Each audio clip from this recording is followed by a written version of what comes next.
जय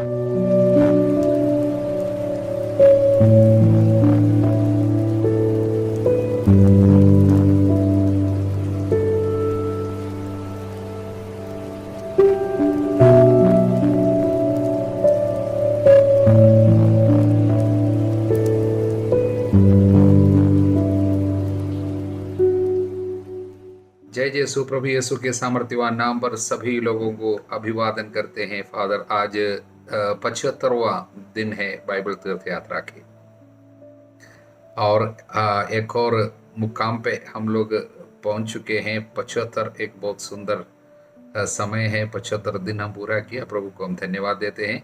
गणना ग्रंथ के 32 और 33 में हम लोग पहुंच गए हैं। साथ में स्तोत्र संज्ञा 33, दोनों जगह में 33 प्रभु का उम्र है। मरते समय प्रभु 33 के उम्र में थे। विशेष आशीर्वाद यीशु के दुख भोग एवं मृत्यु की याद में उनको दावा करते हुए हम पाए। और योहन के सुसमाचार के अध्याय 7, गणना ग्रंथ के 32वां अध्याय जब पढ़ रहे थे और 33 पढ़ रहे थे, तो मुझे पहले लगा इस पे कोई ज़्यादा संदेश तो नहीं है, इसलिए जल्दी इसको हम छोड़ के जा सकेंगे, ज़्यादा व्याख्या की ज़रूरत नहीं है सोचा था। लेकिन आज जब उसको और एक बार पढ़ रहा था तो इसमें से बहुत सुंदर संदेश निकल के आया, इसलिए व्याख्या में हम आपको इसको देने को सोच रहे हैं। संक्षिप्त में इसका संदेश यही है कि इस्राएली लोग अब मोआब के मैदान में हैं। इसके तुरंत बाद अब यरदन नदी है। यरदन नदी पार करने से प्रभु के वायदा किया हुआ देश कनान देश पहुंच गया। वहां पर अभी जनताओं को, वहां पर रहने वाले लोगों को अभी समाप्त करना है या युद्ध जीतना है और जमीन कब्जा करना है। उसके पहले रास्ता में, अब मोआब के मैदान में पहुंचने के तुरंत पहले 2 राजाओं को युद्ध में पराजित करना पड़ा। वास्तव में प्रभु उनके साथ इस्राएलियों का युद्ध चाहता नहीं था, लेकिन इन लोगों ने क्या किया, हमने 21वां अध्याय में देखा था। अमोरियों के राजा कौन है? सीहोन, अमोरियों के राजा, अध्याय 21 वचन 21 में। वहां पर हम देखा उन लोग रास्ता रोक लिया, रास्ते पे युद्ध करने के लिए यूं ही आ गया। इसराइली इनसे युद्ध करने नहीं जा रहा था, आगे आ रहा था, लेकिन इन लोग रास्ते पे युद्ध करने आए, इसलिए उनको पराजित किया, तो वो जमीन पूरा कब्जा किया।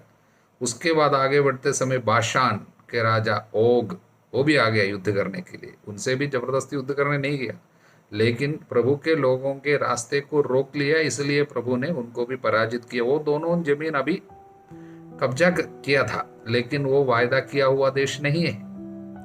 वो यरदन नदी के इस पार है, पूर्व तट है, और हमको उस पार जाना है। वही तो प्रभु का वायदा किया हुआ देश है।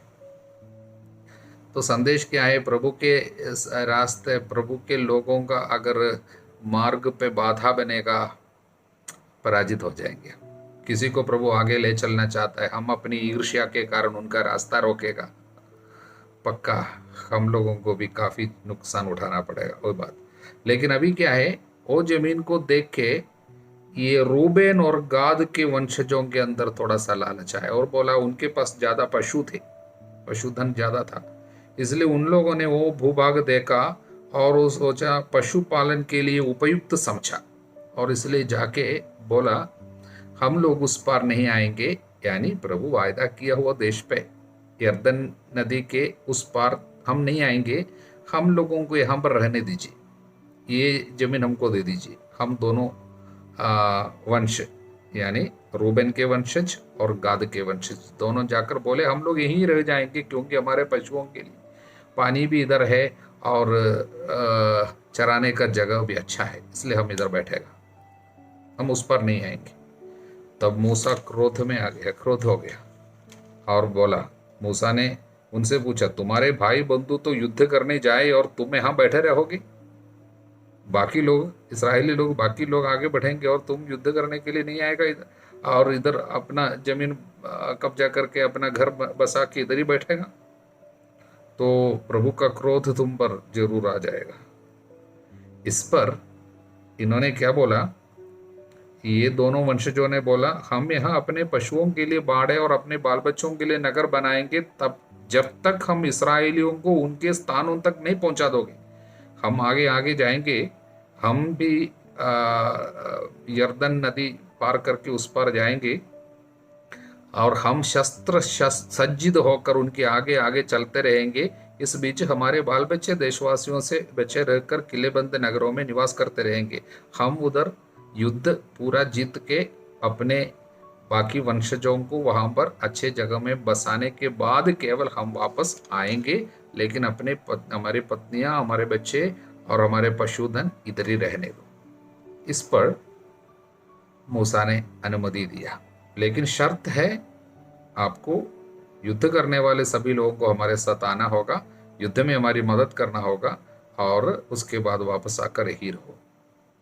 इस तरह ये दोनों वंशज, रूबन और गाद के वंशज, साथ में मनासे के आधे वंश को भी मूसा ने यहाँ पर रहने के लिए जगह दे दिया। मनासे के आधे कुल को इस जगह में अमोरियों के राजा सीहोन का राज्य और बाशान के राजा ऑग का राज्य, उनमें से जितना जमीन पकड़ लिया था वो ये तीनों कुल के लिए बांट दिया।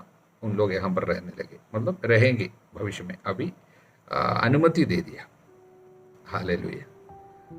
तो प्रियजनों, इस पे संदेश क्या है? रूबन और गाद के लोगों ने ये जमीन देख के अच्छा लगा उनको, और सोचा ये हमारे लिए अच्छा होगा, सोचा। लेकिन प्रभु उनके लिए क्या सोचा, क्या चुना है, चुनकर रखा है, उसके बारे में नहीं सोचा। भले ही यहाँ पर प्रभु उनको कोई दंड देते दिखाई नहीं देता, क्योंकि इन्होंने अपने भाई बहनों की बातें सोचा और बोला बाकी लोगों के लिए हम युद्ध करेंगे, आगे आगे जाएंगे, मूसा के कहना सब मानेंगे, उसके बाद वापस हम आकर यहाँ पर रहेंगे, बोला था। इसलिए प्रभु कुछ नहीं बोला, लेकिन इसमें से एक बहुत संदेश निकला। इन्होंने प्रभु जो समय इनके लिए निर्धारित किया, जो जगह उनके लिए निर्धारित किया, उसके बारे में नहीं सोचा, बल्कि उनके आंखों के सामने अच्छा दिखाई दिया, बहुत घास है, पानी है, और हमारे पास तो पशुधन ज्यादा है, इसलिए हम इधर बैठेंगे, सोचा और रहने लगा। बाद में कई साल बाद इनको समझ में आएगा। इसलिए प्रभु एक संदेश इसमें रखा है पीढ़ियों के लिए, एक चेतावनी। प्रभु जब तक एक कार्य हमारे लिए नहीं करता, उनके लिए इंतजार करने के लिए क्षमता जब खत्म होती, इनके साथ क्या होगा, इंतजार की क्षमता कम होगी, और थोड़ा इंतजार करना था, और थोड़ी इंतजार करनी थी, लेकिन उसके पहले हमारी आंखों के सामने जो अच्छा लगा उसके लिए राजी हो गया।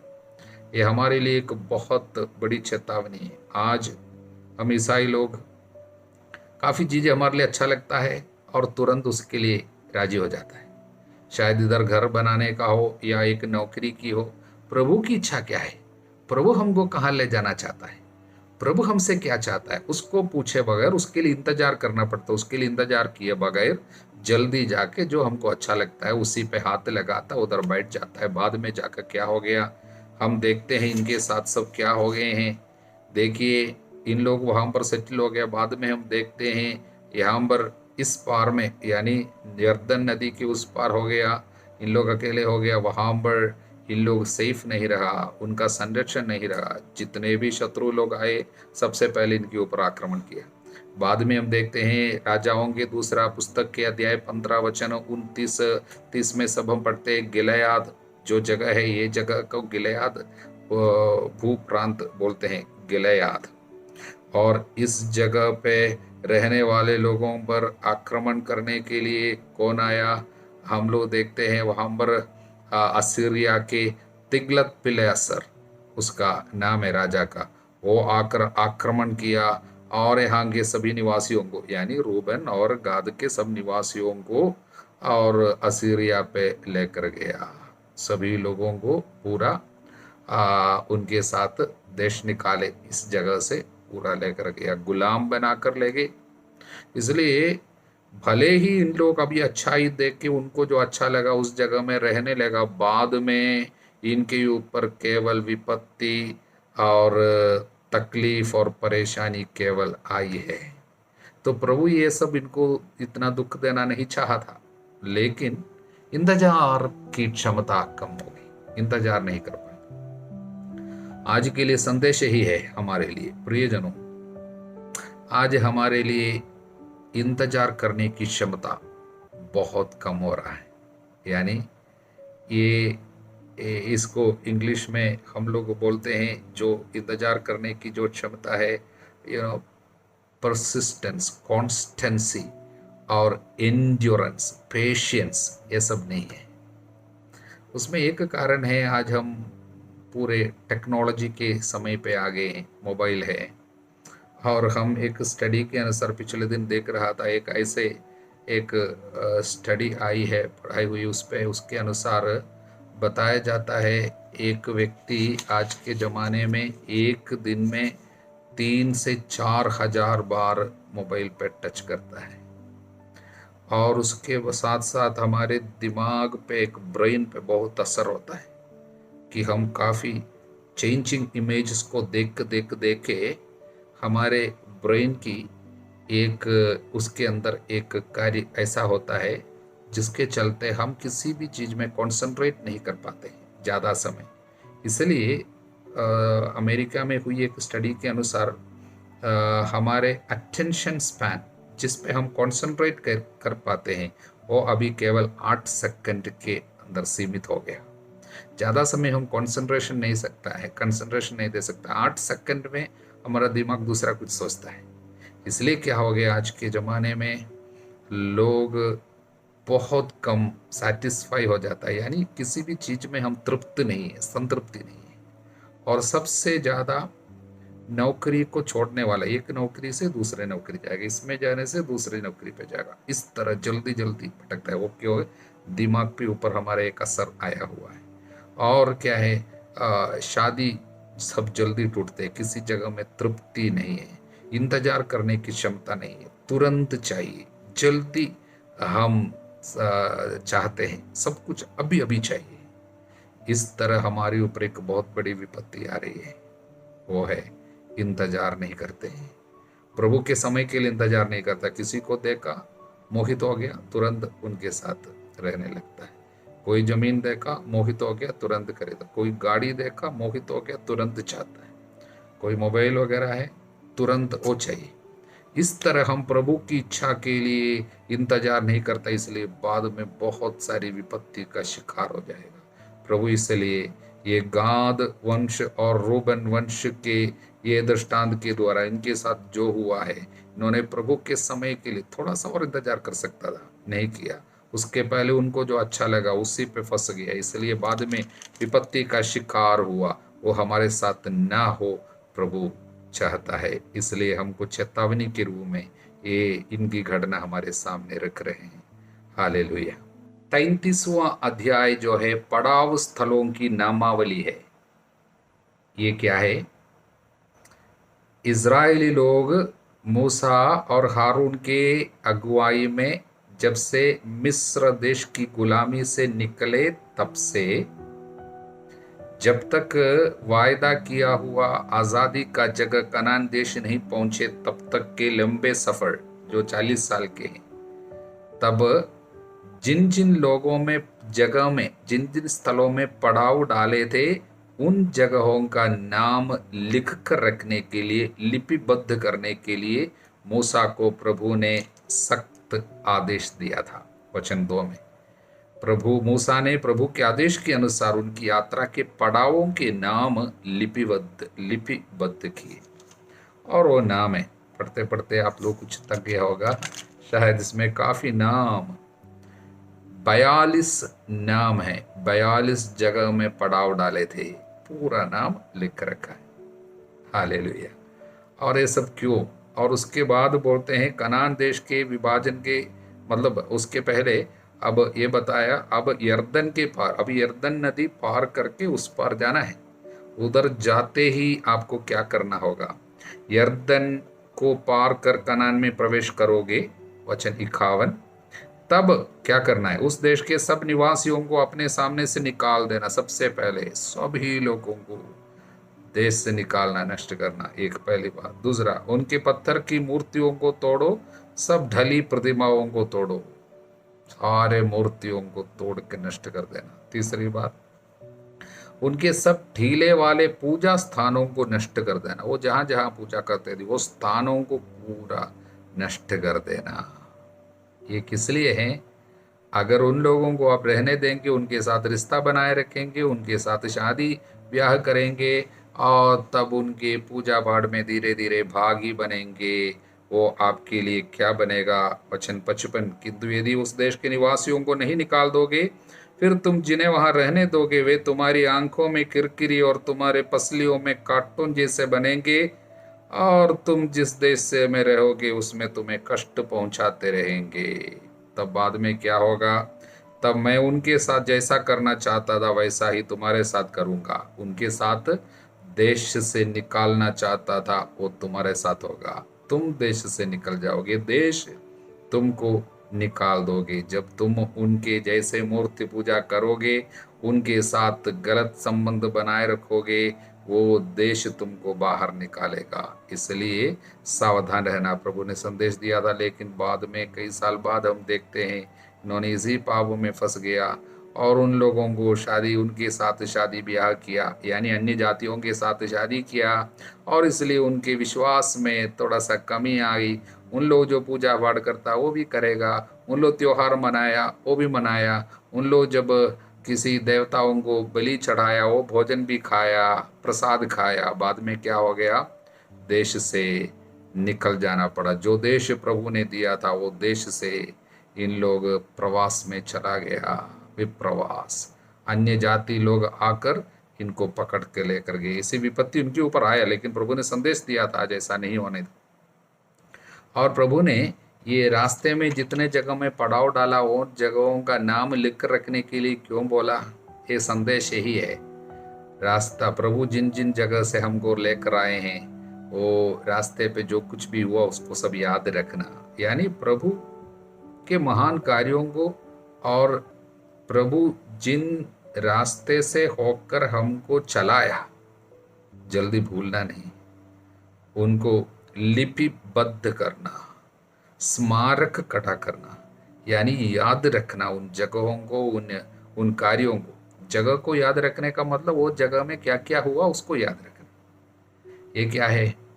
प्रभु के महान कार्यों को याद रखते हुए आप धन्यवाद का जीवन बिताएंगे। पहली बात, धन्यवाद भूलना नहीं। इसलिए स्तोत्र ग्रंथकार दाऊद बार बार कहता है, मेरी आत्मा प्रभु के महान कार्यों को कभी नहीं भूलना।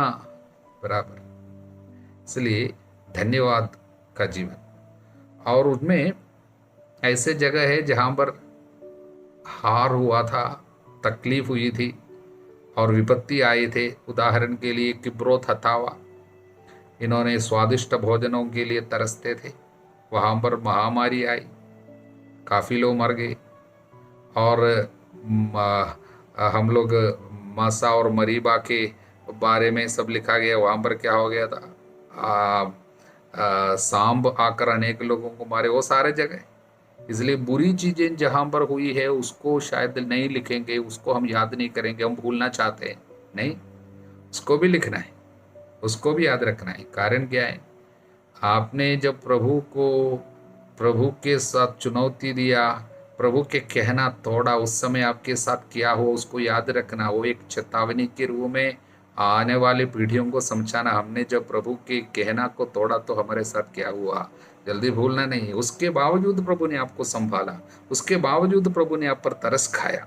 इसलिए हमारे जीवन में जो कमियां आई है और हमारे जीवन में जो पाप की बातें हुई है, उस समय हमारे ऊपर जो विपत्ति आई है उसको भी लिपिबद्ध करना, यानी उनको भी याद रखना, जिससे हम हमारे पुराने कार्यों से भी, हमारी कमियों से भी सीखे।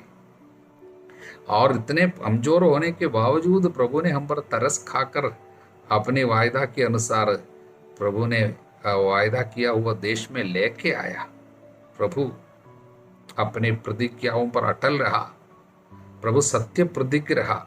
भले ही हमने कहना तोड़ा, फिर भी उन्होंने अपने कहने को याद रखा और सत्य प्रतिज्ञ रहा। ये सारी बातें हमको याद आएंगे, इसलिए ये सारी बातों को लिख रखने के लिए प्रभु ने बोला, जिससे हमारा जीवन धन्यवाद का जीवन हो।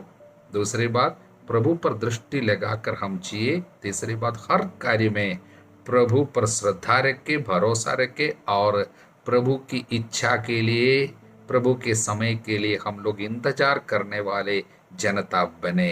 हालेलुया। अब हम स्तोत्र संख्या 33 पे, भजन संहिता 33 पे हम प्रवेश करते हैं। विधाता का स्तुति गान लिखा हुआ है। पहले 3 वचन जो है, धर्मियों को प्रभु की स्तुति करने का निमंत्रण है, an invitation to praise God. इसलिए जो भी धर्मी है, जो भी प्रभु के भक्त है, उन सभी लोगों को स्तुति करना चाहिए। कैसे स्तुति करना चाहिए? वे वीणा बजाते हुए स्तुति करे, सारंगी बजाते हुए स्तुति करे, वाद्य बजाकर स्तुति करे और नया गीत गाकर स्तुति करे। वो सब लिखा हुआ है। और अगला 2 शब्द 4 और 5 जो है प्रभु के वचन, वो सच्चा है और सामर्थ्यवान वचन है। और वचन के द्वारा प्रभु क्या क्या करता है, और हम लोग अगले वचनों में 9 तक के वचनों में, 5 से 9 तक के वचनों में हम पढ़ते हैं प्रभु अपने शब्द मात्र से क्या क्या बनाया। आकाश को बनाया, द हेवन्स एंड एवरीथिंग, आकाश, स्वर्ग और सब कुछ उनका है, और प्रभु ने बनाया आकाश को। और क्या है? समुद्र, महासागर को भंडारों में एकत्र किया, इसलिए समुद्र को प्रभु ने बनाया। फिर पृथ्वी के अन्य सभी चीजों को प्रभु ने बनाया। इसलिए 3 प्रकार की सृष्टि हुई है, आकाश और समुद्र और पृथ्वी। सब कुछ को प्रभु ने शब्द मात्र से बनाया। इसलिए प्रभु के वचन का सामर्थ्य, वचन के द्वारा उसने सब कुछ बनाया। 9 तक। और 10 और 11 में लिखा है, मनुष्य का शब्द कुछ भी नहीं है। हम लोग काफ़ी चीज़ें योजना बनाते हैं और बोलते हम ऐसा करेंगे, हमारे साथ ऐसा होने दो, हम लोग फलाने जगह में जाके फलाना कार्य करेगा, सर योजना बनाता है।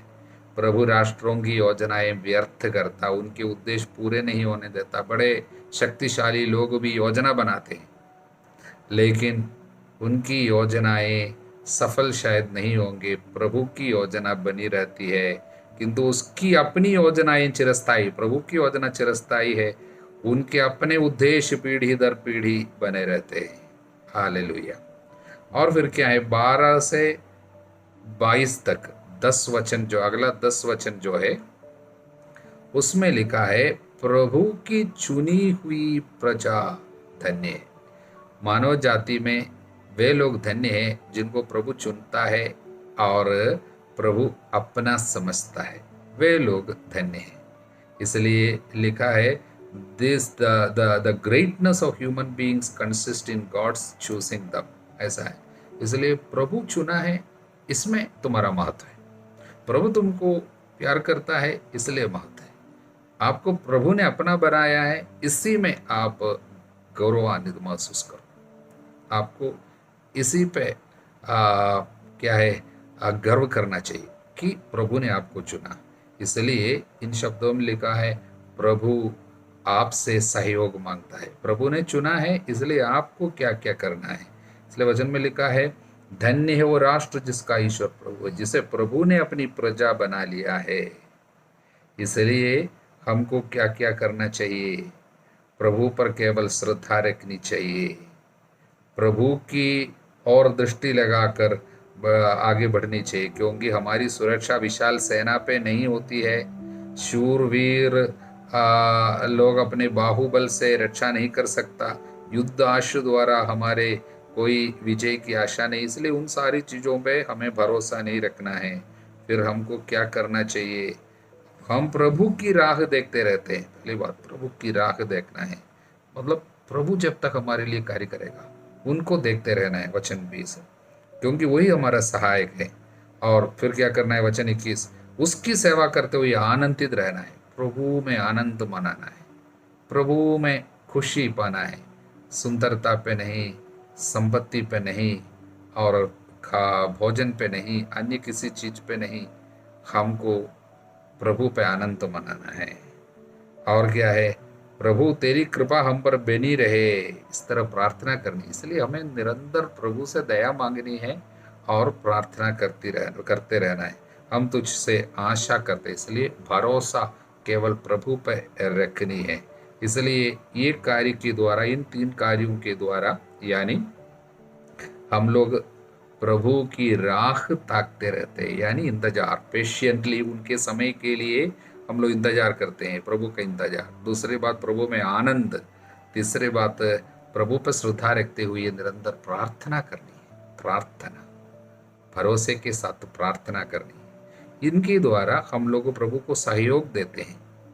प्रभु के चुने हुए लोग इस तरह प्रभु को सहयोग देते हैं, तो प्रभु की महिमा उन पर छाई रहेंगे। इसलिए ये स्तोत्र के द्वारा प्रभु ये संदेश हमको देते हैं, केवल प्रभु के द्वारा चुने गए हैं हम, ये सोचकर आनंदित रहे, अन्य चीजों पर महत्व नहीं देना। हालेलुया।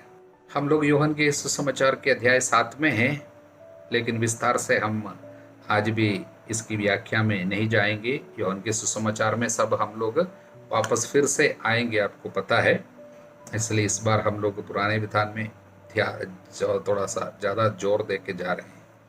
अब प्रभु, इस अध्याय में हम प्रभु को मंदिर में यानी यरूशलेम जाते हुए देखते हैं। अन्य सुसमाचारों से कुछ हटकर है। आप जानते हैं यूहन्ना के सुसमाचार, उसकी विशेषता सब क्या है, हमको अधिक समझ में आएंगे आने वाले दिनों में, क्योंकि हम धीरे धीरे प्रभु के राज्य के रहस्यों को प्रभु अनावृत करते हुए देख रहे। धीरे धीरे धीरे धीरे प्रभु हमारी आंखों को खोल रहे हैं, हमारे कानों को खोल रहे हैं, हमारे हृदय को खोल रहे हैं। हालेलुया। तो यूहन्ना के सुसमाचार अन्य सुसमाचारों से थोड़ा सा समझने के लिए थोड़ी सी दिक्कत ज़्यादा होगी, लेकिन अगले बार तक जब हम यहाँ पर पहुँचेंगे, सब कुछ हमको और स्पष्ट रूप से समझ में आने लगेंगे। यहाँ पर प्रभु का विरोध हो रहा है यरूशलेम में। अन्य सुसमाचारों में विरोध अंत में बढ़ता है, लेकिन यहाँ पर शुरू से हम लोग प्रभु का विरोध, यहाँ तक कि इन्होंने प्रभु को गिरफ्तार करने के लिए प्यादों को भेज रहे हैं, लेकिन उन लोग कुछ कर नहीं पाए, क्योंकि यूहन्ना कहता है उनका समय तब तक नहीं आया था। यूहन्ना के सुसमाचार में यीशु का समय का मतलब है दुख भोगने का समय। वो जब तक नहीं आता है तब तक विरोध तो होगा, लेकिन कोई हाथ नहीं रख पाएगा। एक संदेश, हमारा भी विरोध होगा जब तक प्रभु अनुमति नहीं देता, तब तक कोई हमारे ऊपर हाथ नहीं रखेगा। प्रभु का एक समय है, तब तक विरोध तो सहना पड़ेगा। इसलिए विरोधियों के बीच में खड़े होकर प्रभु क्या कहता है, प्रभु के अंतिम और मुख्य दिन ईसा उठ खड़े हुई, कोई डर नहीं है। उन्होंने पुकार कर कहा, यदि कोई प्यासा हो तो मेरे पास आवे। वचन 37। प्रभु पवित्र आत्मा के बारे में समझा रहे हैं, जो मुझ में विश्वास करता वह अपनी प्यास बुझाए, जैसा कि धर्म ग्रंथ में लिखा है, उनके अंतस्थल से संजीवन जल की नदियां बह निकलेंगी। उन्होंने ये बात उस आत्मा के विषय में कही जो उनमें विश्वास करने वालों को प्राप्त होगा। इसलिए पवित्र आत्मा की प्रतिज्ञा प्रभु ने कहां पर किया है, परेशानियों के बीच में किया। चारों ओर उनको गिरफ्तार करने वाले लोग खड़े हैं, चारों ओर उनका तिरस्कार हो रहा है, उनके बीच में उन्होंने पवित्र आत्मा रूपी वो संजीवन जल की बातें कही। प्रियजनों, तकलीफ के बीच में ही पवित्र आत्मा को हम स्वीकार करते। परेशानियों से जब हम घिरे रहते हैं, वहां पर पवित्र आत्मा सहायक की बातें कहते हैं। ये एक छोटी बात नहीं है। हमारे जीवन में भी तिरस्कार आने दे, परेशानी होने दे, बीमारी आने दे, जब तक प्रभु के मन में हमारे लिए जो समय निर्धारित किया है, तब तक हमारी मृत्यु नहीं हो सकती, तब तक हमारा अंत नहीं हो सकता। हालेलुया। इसलिए डरना नहीं है, प्रभु सब जानता है। प्रभु को हमारे लिए एक विचार है, प्रभु के मन में हमारे लिए एक योजना है। क्यों डरते हो शत्रुओं से, बीमारी से, और दुष्ट और कुछ क्या है, बुरे संदेश लेके आने वालों से, और आंधी तूफान से, बाढ़ से नहीं डरना है। उनके बीच में प्रभु हमको पवित्र आत्मा वायदा करता है। हालेलुया। इसलिए प्रियजनों, प्रभु का वचन हमारे हृदय को शांति प्रदान करे, क्योंकि इस दुखद परिस्थिति पे हमको जो चाहिए शांति, प्रभु का वचन हमको देता है। वचन जरूर पढ़ते जाना। अनेक लोग शायद बीच में कुछ लापरवाही दिखाता है,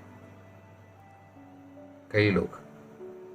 इसलिए आप सभी लोगों को हम प्रभु के नाम पे फिर से संदेश देते हैं, आइए वचन के संग संग चलिए, प्रभु के संग संग चलिए, और जीवन के लिए, इस दुखद परिस्थिति के लिए जो उचित भोजन है, हमारे लिए जो चाहिए, वो प्रभु के वचन के द्वारा हम स्वीकार करें, जिससे हम निराश न हो जाए, जिससे कोई भी हमको डराए न, ये परिस्थिति से हम विचलित न हो जाए।